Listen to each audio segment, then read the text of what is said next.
ফিরাউনের মর্যাদার কসম, অবশ্যই আমরা বিজয়ী হব। ৪৫। তারপর মূসা তার লাঠি ফেলল, ফলে তৎক্ষণাৎ তা তাদের মিথ্যা প্রদর্শনীগুলো গ্রাস করে ফেলল। ৪৬। ফলে জাদুকররা সিজদাবনত হয়ে পড়ল। ৪৭। তারা বলল, আমরা ঈমান আনলাম সকল সৃষ্টির রবের প্রতি।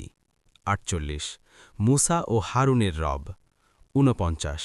ফিরাউন বলল, আমি তোমাদেরকে অনুমতি দেয়ার পূর্বেই তোমরা তার প্রতি ঈমান আনলে।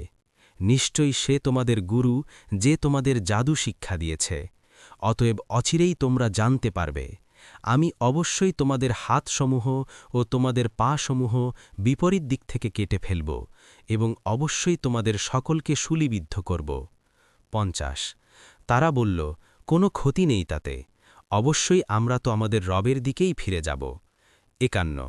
আমরা আশা করি যে আমাদের রব আমাদের অপরাধসমূহ ক্ষমা করে দেবেন, কারণ আমরা মুমিনদের মধ্যে প্রথম।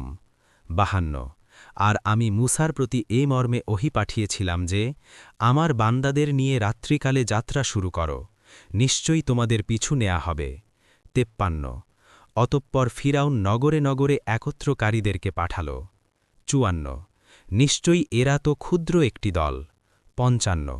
আর এরা অবশ্যই আমাদের ক্রোধের উদ্রেক ঘটিয়েছে। ৫৬। আর আমরা সবাই তো যথেষ্ট সতর্ক। ৫৭। তারপর আমি তাদেরকে উদ্যানমালা ও ঝর্ণাধারাসমূহ থেকে বের করে আনলাম। ৫৮। আর ধনভাণ্ডার ও মর্যাদাপূর্ণ অবস্থান থেকে। ৫৯। এরূপই, এবং আমি বনি ইসরায়েলকে এসবের ওয়ারিশ বানিয়েছিলাম।